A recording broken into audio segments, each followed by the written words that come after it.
Welcome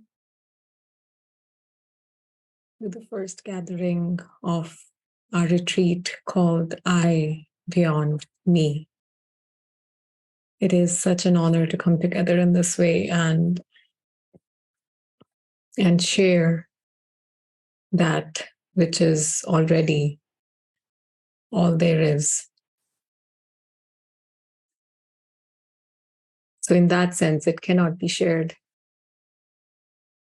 This is just an opportunity to point towards it, to turn within,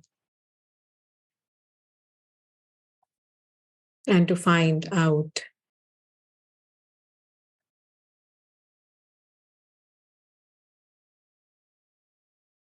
in my own experience, if that's the case.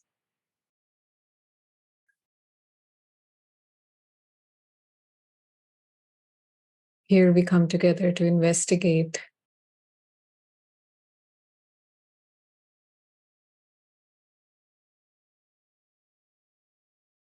what is it that is watching, perceiving the whole play of this content. And the content includes the very circumstance of life, the very physical material objects, me, the other, the storyline that seems to be going, the peace, the war, the pain, the pleasure, the goodness, the evil, the success, the failure, the whole duality of this play. That's the nature of the play.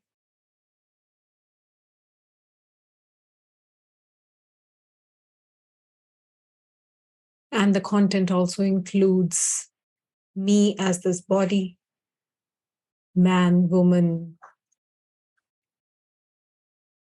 Indian, Western, Canadian, Australian,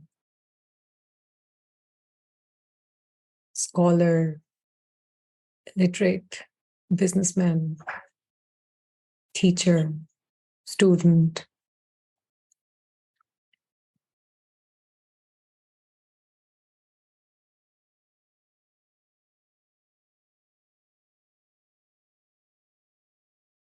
And the traits that go behind it: strong personality, weak personality, happy-go-lucky, difficult person, short-tempered, patient, caring, careless, disciplined, lazy.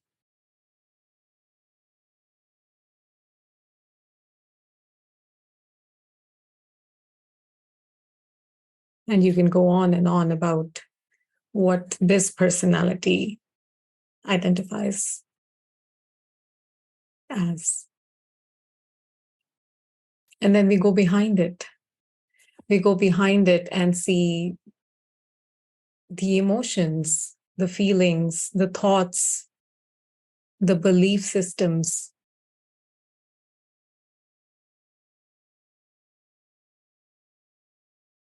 the trauma, the deep-rooted mechanisms, psychological mechanisms that really drive the movement of this personality.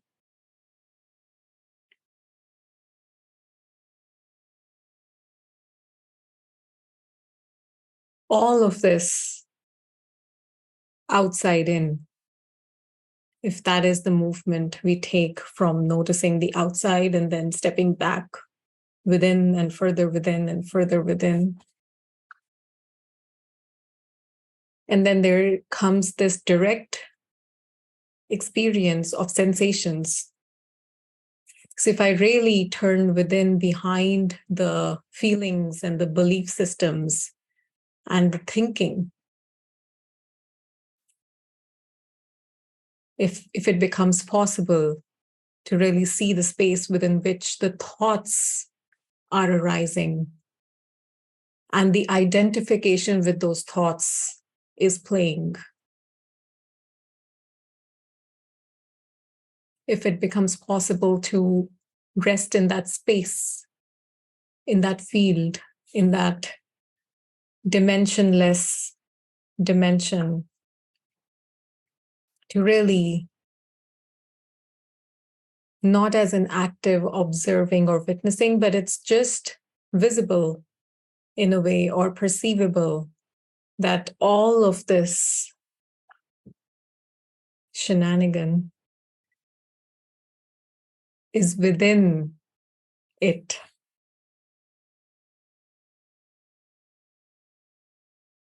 And that it is the I beyond me, the content,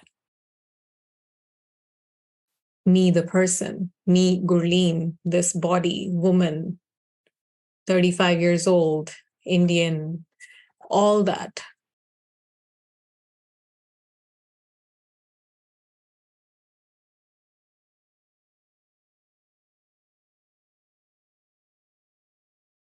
So I really refers to this, you can call it consciousness, awareness, beingness, light of God, impersonal sense of I am. There are many, many names and labels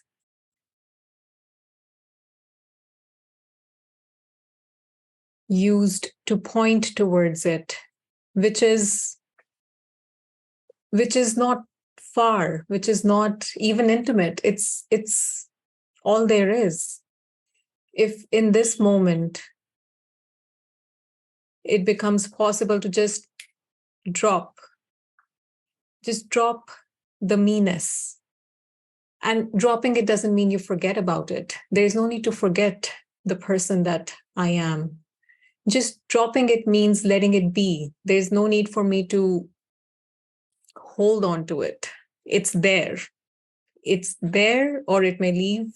It doesn't matter. Is it possible for me to drop it right now for this moment? And that is the opportunity to discover the real, the true, the unchanging I, within which the me plays.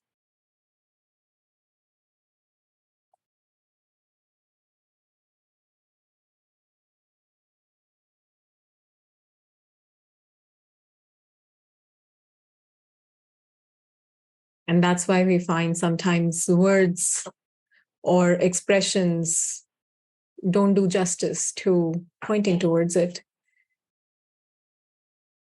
because it is beyond language. It is beyond the duality, the play of duality that we talked about. And language is duality, something pointing towards something else. It already implies two-ness. And the I-ness that we are pointing towards here, again, the language implies that there's something pointing towards this I-ness. But it really is not two. It's not two. There is no other here.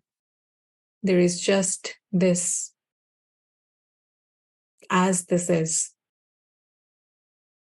with or without the content. Whatever the quality of content may be, whether I'm in pain right now, whether I am in bliss right now, whatever the content contains, this I-ness remains as it is.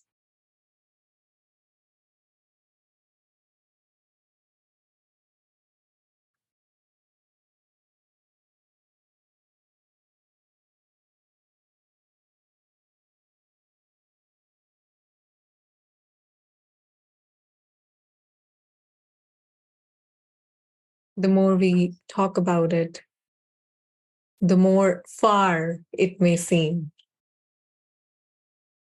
That's why sitting in silence together is closest to marinating in it.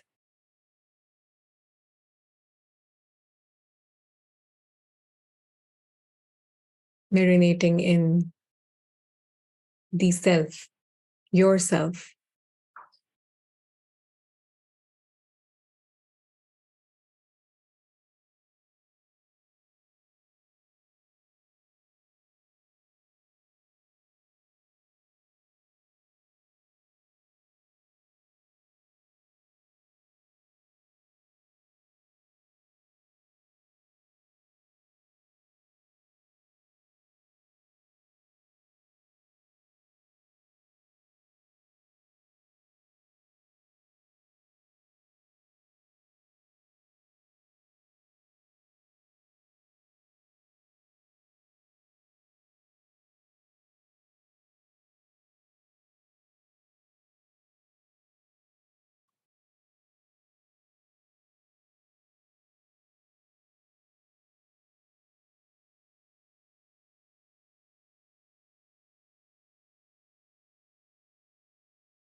And as we drop into this I-ness, this impersonalness that you really are, sitting within it. And when I say sitting, it's not that this body is sitting within it as in resting within it, not moving away from it. The faculty of attention turned towards itself, really just sitting and noticing effortlessly the nature of I. What am I like when the me doesn't jade it? The unjaded version of this impersonal I. What's its nature? Does it need anything? Does it need to prove anything? Does it need to attain anything? Does it have a purpose? Does it need to be righteous?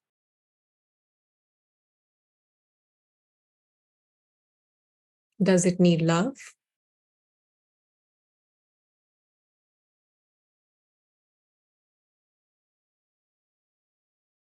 Or does it even need peace?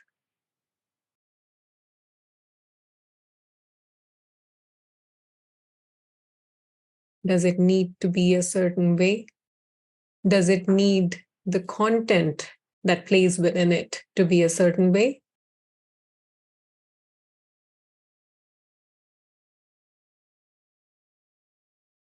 Is it clinging to anything or even to itself?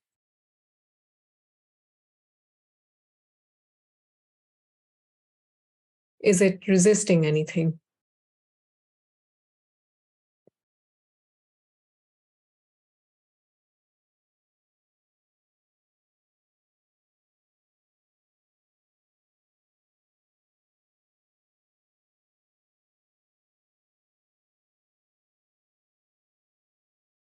Is there any fear?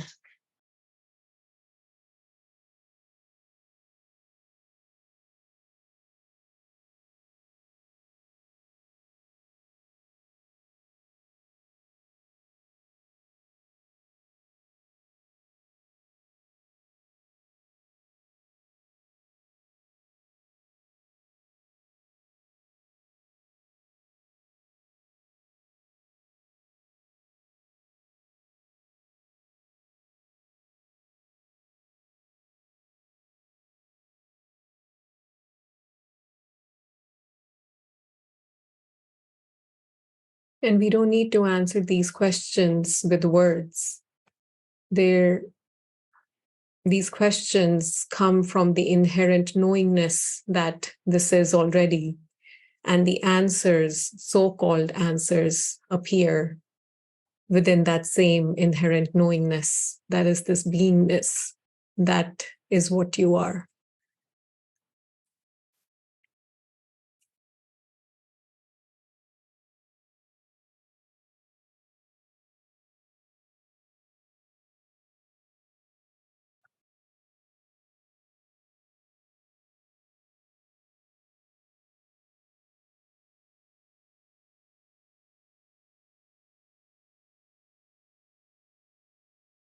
So satsang is really an opportunity to discover this. And as this is discovered, to rest in it, to marinate in it, to ground in it as it.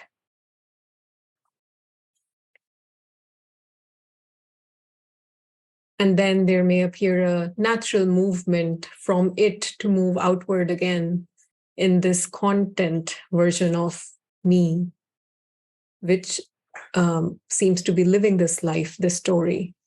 And it seems to be waking up every morning and living a certain storyline until the body is dropped.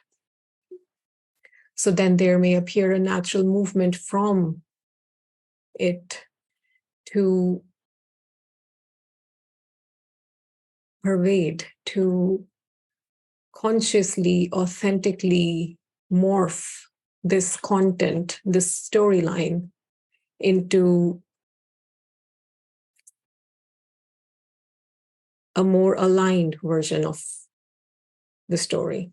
The story may remain the same. So it doesn't mean that I may leave the country or I may leave my family or start a new life altogether.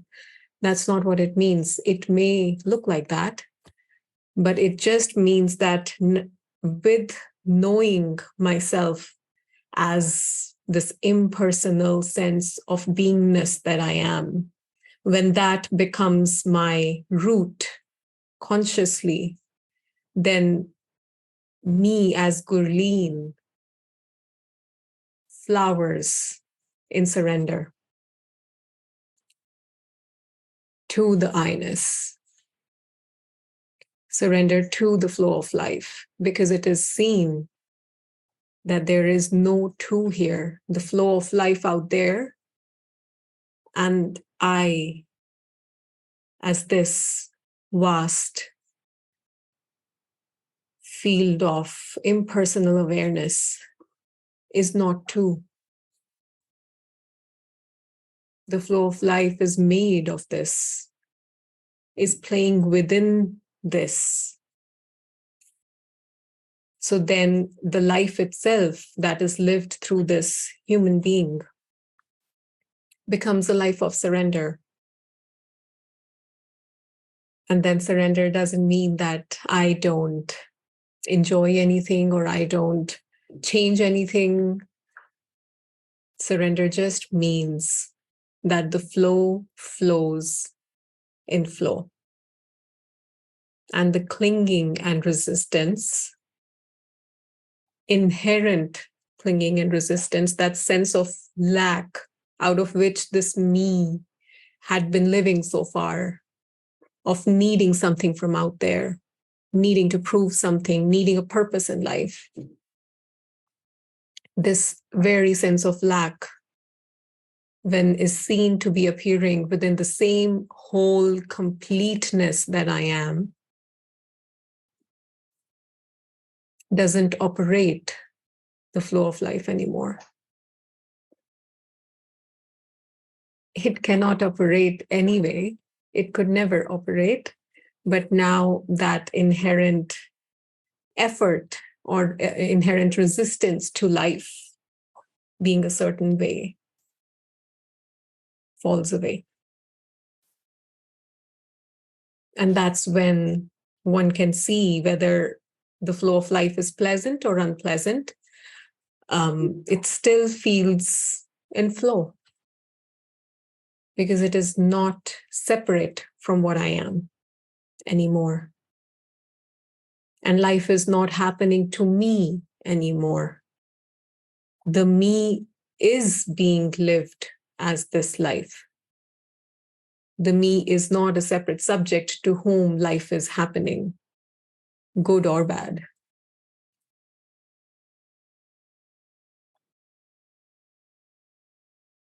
And that's the freedom for the me,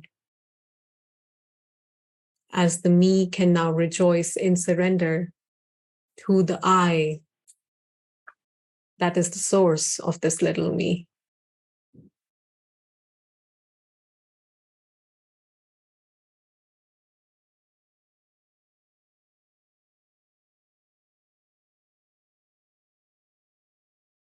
So who am I?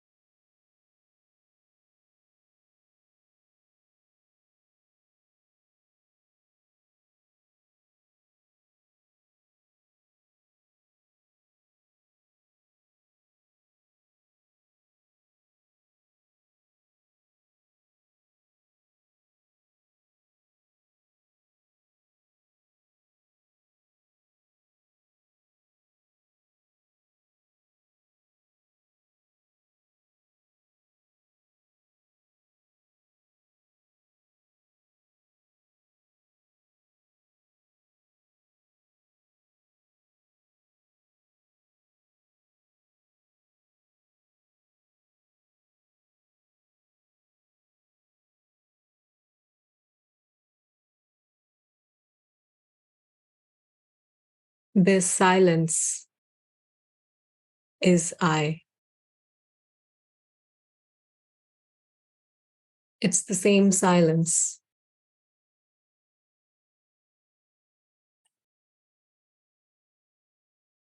living through me, living through you, living through everything that appears to be.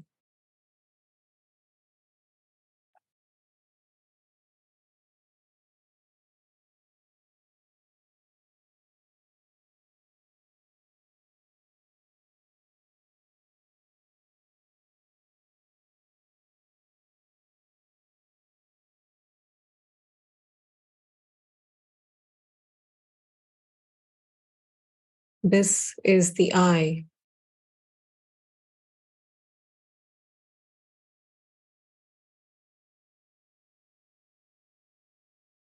That is beyond me, beyond the other, beyond everything that appears within this I.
We can take many avenues and use those avenues to come back to the same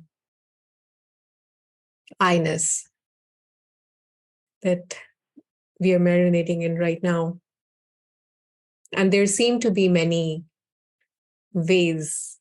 So every individual has their own storyline. And so hence, there is a unique path through which an investigation can be initiated. and fulfilled towards the same impersonal beingness. So let's use this time together to come forward with your question or your own personal investigation that you are working with, maybe, or you're curious about. It's like a diamond, many, many facets to it. So whichever facet we look at, we can still see the shine. We can still see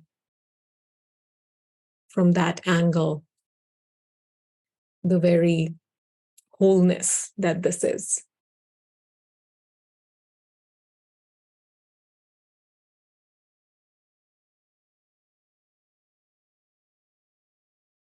So at any point that you feel like chatting, feel free to raise your electronic hand on Zoom.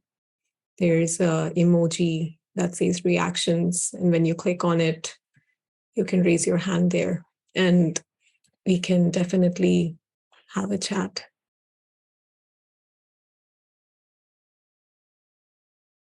And if we are not chatting, we'll probably be listening to whatever spontaneously arises here.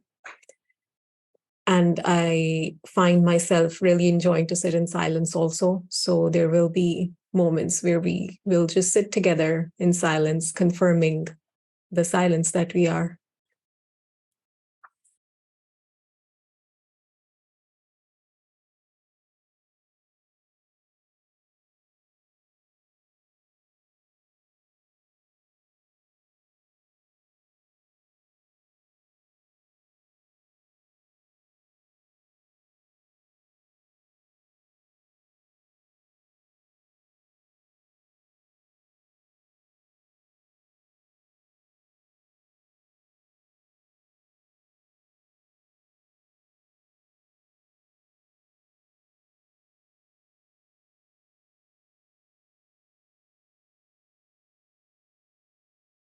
It was mentioned a few minutes back that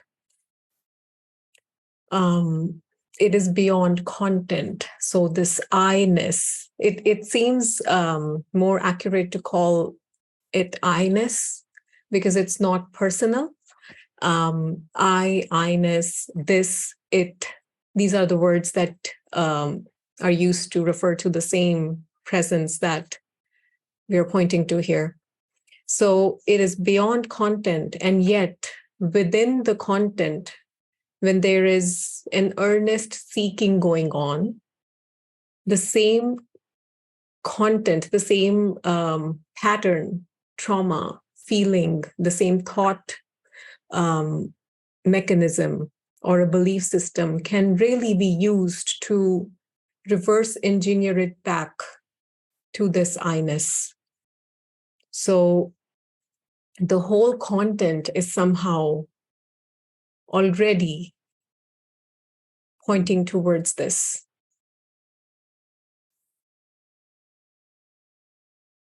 And I see Aman has raised her hand. I'll just unmute you, Aman.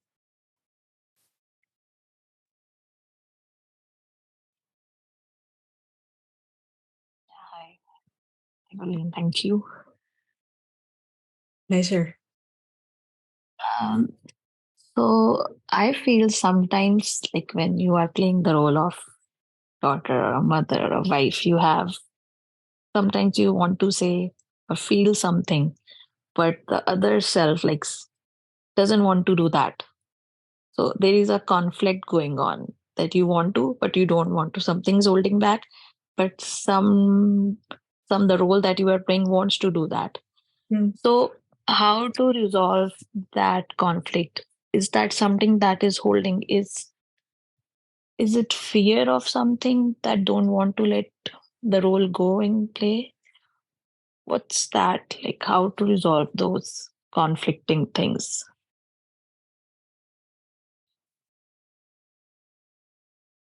Yes. Thank you for your question. Living a family life and playing so many roles simultaneously is definitely a dynamic way of meeting these conflicts within oneself. So one being aware of these conflicts and the inherent effort that arises to look at these mechanisms and resolve them, hopefully, is already, I would say, grace acting through you. Because there must have been a time, as I have known you for a long time now, that when these conflicts were not noticed and one would just live life this way or that way, wherever, like when one side of the conflict would win us without even knowing how we are living and what we're doing. We were just on autopilot living life without any self-awareness or awareness of the conflict. So first of all, acknowledging that there is awareness of this conflict is already half the work done, actually all the work done, but let's just say half for the sake of this question, because awareness is all there is needed to see the conflict and for the conflict to open up and show itself of what it is, what it needs, and it somehow dissolves back into the very same awareness that is aware of the conflict right now. So what I hear from your question is more of a dilemma of to do or not to do. So it's not about resolving the conflict. It's about finding an answer. Should I go this way or that way? Yes. And that is the very conflict, if I must say. So, so this thought that believes that I need to take one side and I need to be one way all the time is the conflict. Because one morning I wake up and I don't feel like hugging my child. And the other morning I wake up and I am kissing her all over.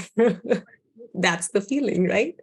So that need or that clinging to be a certain way all the time could be the conflict, you think?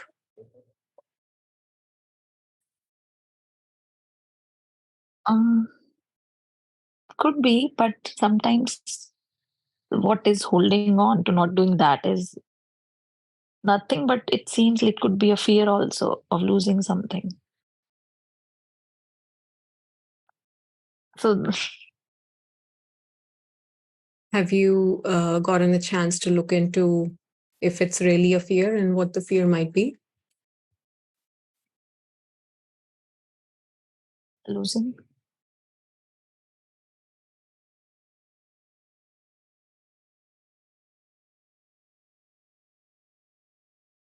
If you don't do a certain way, you could lose. You could lose. You could lose the other person or the relationship, you mean? Yep. Mm. Mm.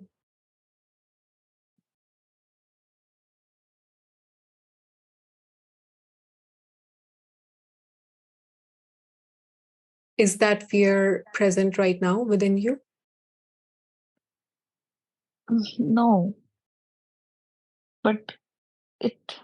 I'm just thinking: is it a fear of not doing that way? Like, what's holding me back of not doing certain things? What I feel like doing? Is it fear or is it my mind playing? Well, to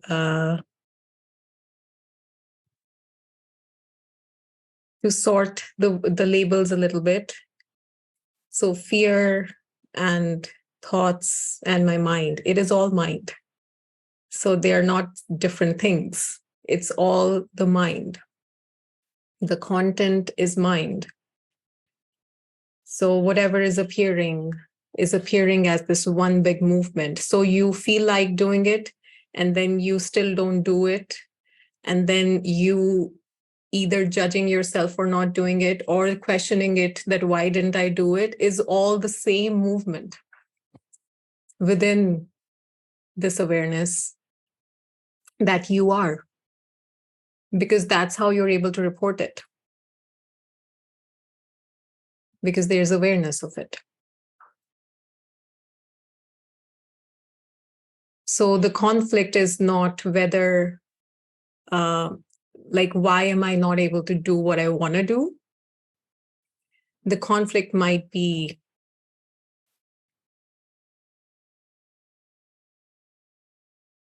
like, is it possible to not look at it as a conflict and not label it as me holding myself back? It very well might be that. So I'm not negating that that may not be the case. But right now, the awareness just lands on the dilemma and me wanting to sort the dilemma. So that me that wants to sort this dilemma is within the dilemma. So that the dilemma cannot be sorted from within the dilemma. Are you able to step out of it as the awareness and look at it without the need to solve it?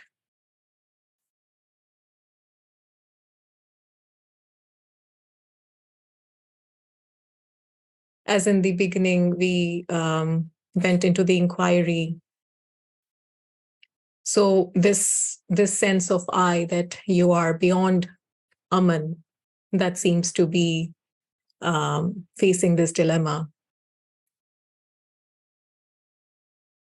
Do you, as that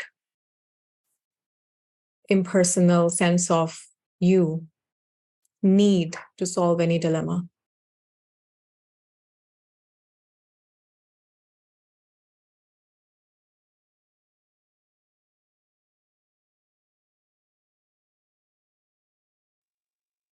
I don't feel like.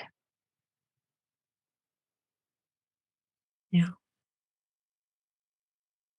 If I'm able to stay at this place, which is not a prescription, there is no effort that can be done to stay in this place. Staying here happens. And when that is happening, the dilemma itself will open up to you.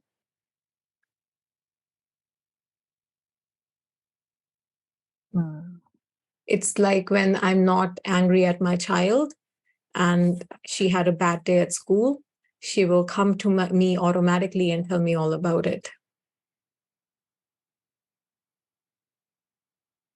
So this awareness is the very mother to this mechanism that you are discussing. So when you talk to me as the one in the dilemma, you're talking as the child. But can you be the awareness, the mother to this child, and let the child tell you what it's suffering? Mm.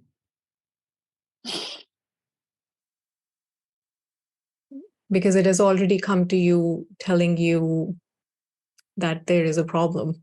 Mm. Mm.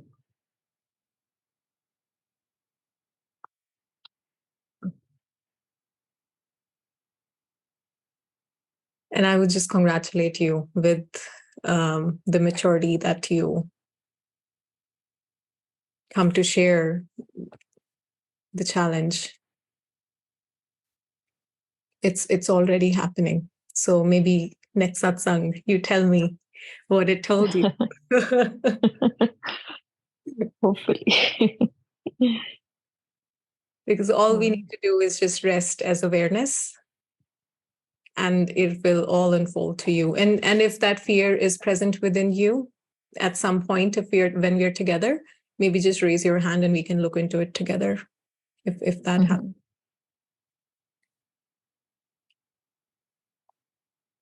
Thank you. Oh.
in this moment,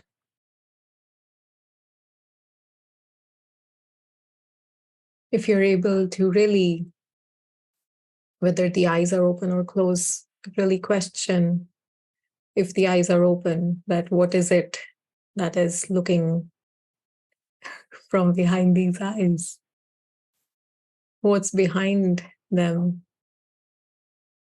I can't turn my eyes back, but it's really possible to notice what is behind these eyes.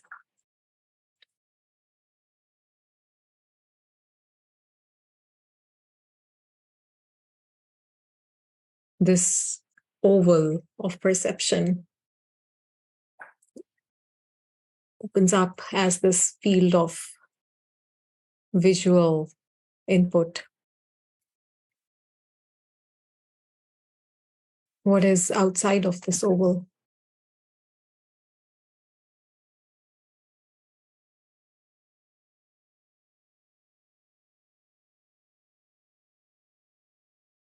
It's all empty. If it really unveils itself, it's all empty, and not empty in a depressing way, but empty in a full way, in an aliveness that it is.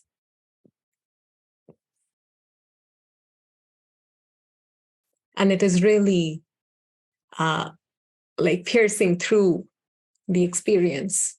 It is itself the experience, and yet it is before the experience.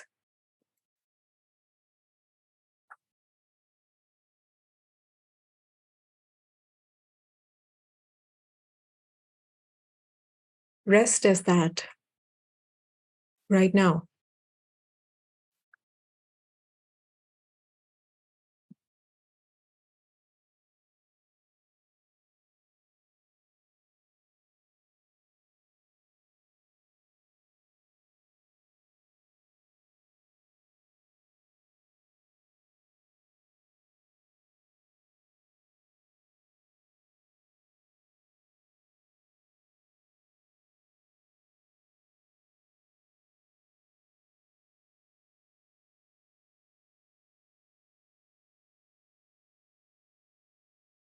In this, everything is allowed.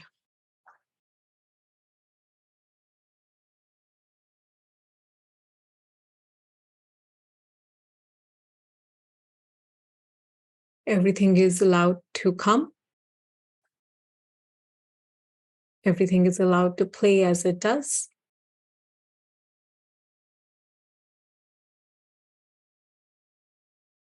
And everything is allowed to leave.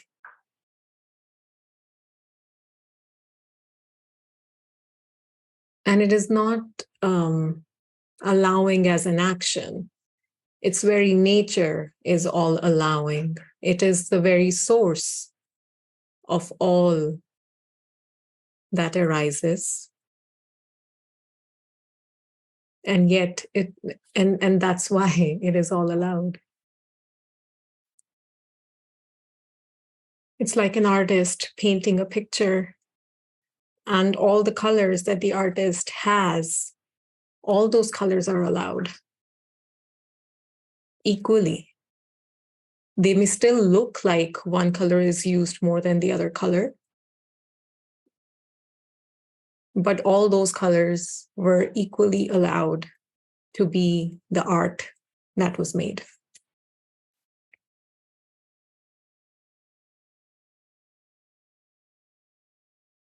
So pain may arise, sadness may arise, happiness may arise, excitement may arise, joy may arise, peace may arise,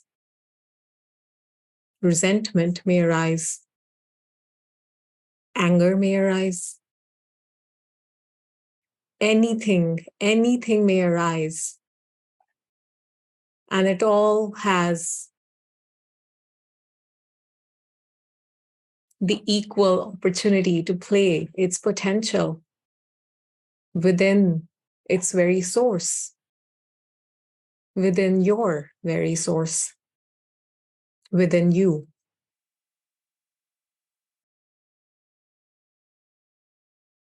So whenever a question appears of why is this happening? Why am I like this? Or why something's not changing or something is changing so fast? Maybe the answer can be, why not? Why not?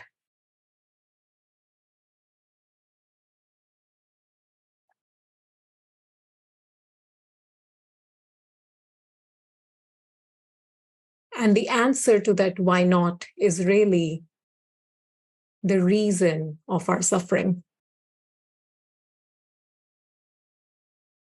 not what is happening, but the reason that we are resisting it or clinging to it is the cause of the suffering, really. As my teacher beautifully puts it, the suffering, the cause of suffering is not in the flow of life. It is the attitude towards the flow of life. And that attitude comes either from the grounding in the sense of beingness, this impersonal I-ness that I am, or that attitude may come from, if that beingness hasn't revealed itself to me, then that attitude may stem from this inherent sense of lack that needs to be fulfilled by out there, by it being a certain way, by attaining whatever version of success it is on a strive to attain. So whenever a question comes, why? Why am I suffering? Maybe just ask, why not? And answer it honestly. When an honest answer is available to that why not, that would be the revolution towards really reverse engineering that suffering mechanism and finding out that what is it that is really afraid. And that little me that is at the source of that why, when is seen to be within the I-ness that you really are, the impersonal awareness that you really are, that little why, that little me is bound to dissolve within its source.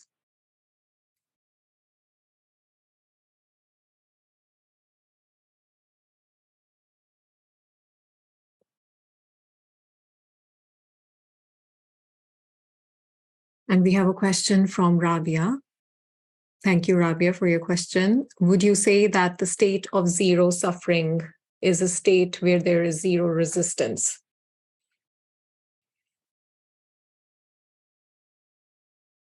That's a beautiful question. And I think even without the question, we were kind of talking about the same thing. However, to address this, yes and no. And yes, in a way that, yes, suffering is that attitudinal resistance or clinging towards the flow of life being a certain way, because it thinks that it's going to be fulfilled or get something out of there, that it inherently needs to be complete, to be free of suffering. So yes, in that sense, the state of zero suffering would mean that there is zero resistance, which can also be labeled as the state of surrender. So when there's a state of surrender, that means the resistance is not there. However, when I talk about resistance, that inherent attitudinal resistance is absent, but that doesn't mean that within the flow of life, I don't resist. So if someone comes and threatens me, so that it doesn't mean that I'm not going to resist that. So resistance plays within the state of no resistance. So even resistance is allowed in that state of zero resistance. So yes, you can definitely say that the end of suffering is the end of inherent resistance to life or death.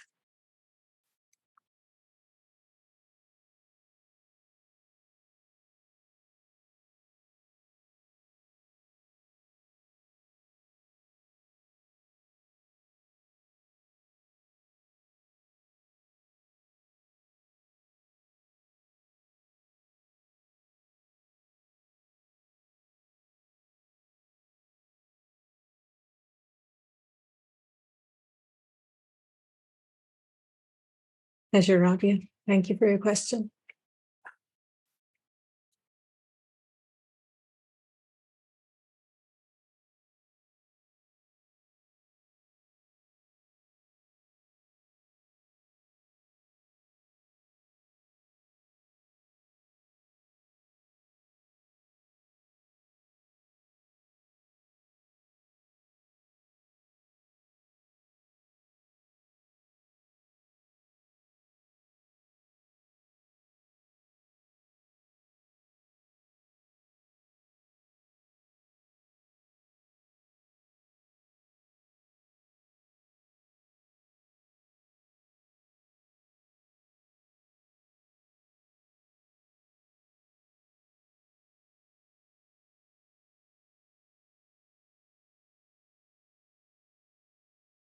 Resting in this as this.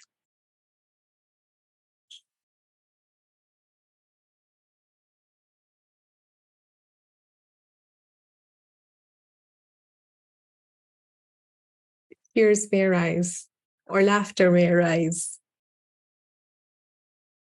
because it is all seen to be a tragic joke. It's a beautiful tragedy and a beautiful joke.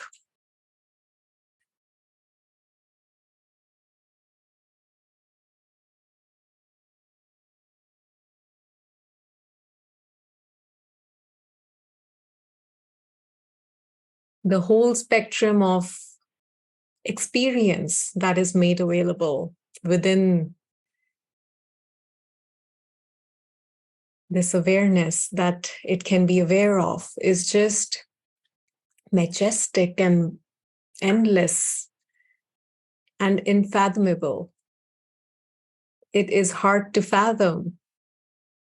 It is impossible to fathom as this human experiencer of what the ends of the spectrum are. And yet, the whole variety and taste of experience that is made available in this flow of life is just in its suffering and in its happiness and in its peace and in its physical pain and ailment and death and birth. All of it is just divine.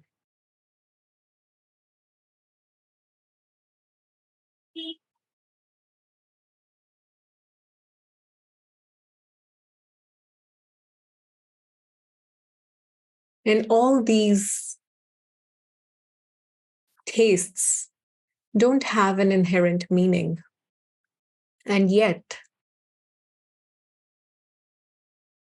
it seems to be deeply meaningful.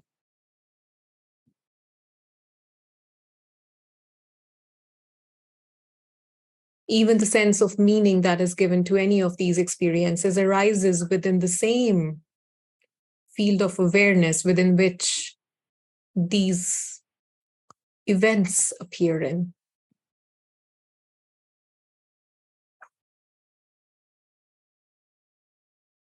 And that's how what happens and how it's perceived and then how it's interpreted and who it's happening to are all not separate as they're appearing within the same consciousness that you are.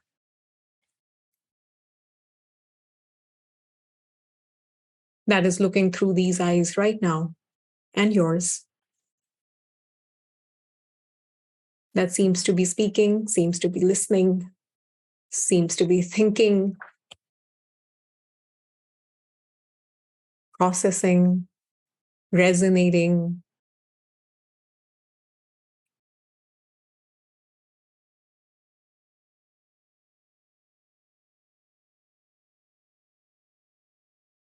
agreeing or not agreeing, whatever is arising, it is arising within the real you. And knowing this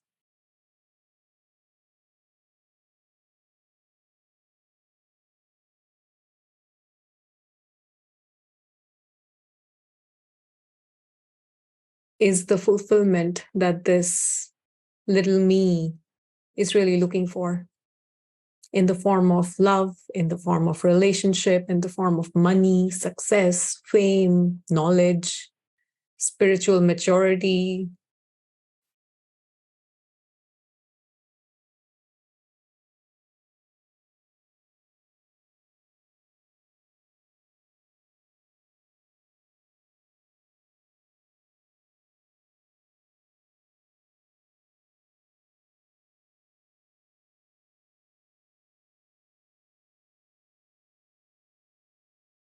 You are already fulfilled.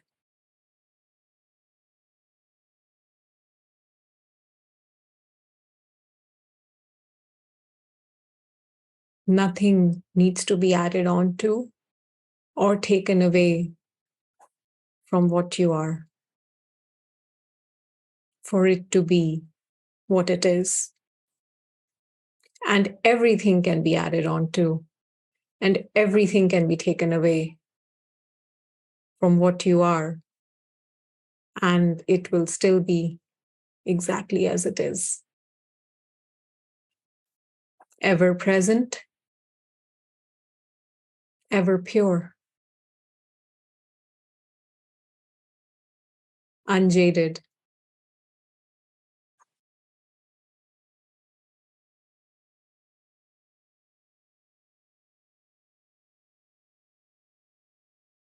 ever aware,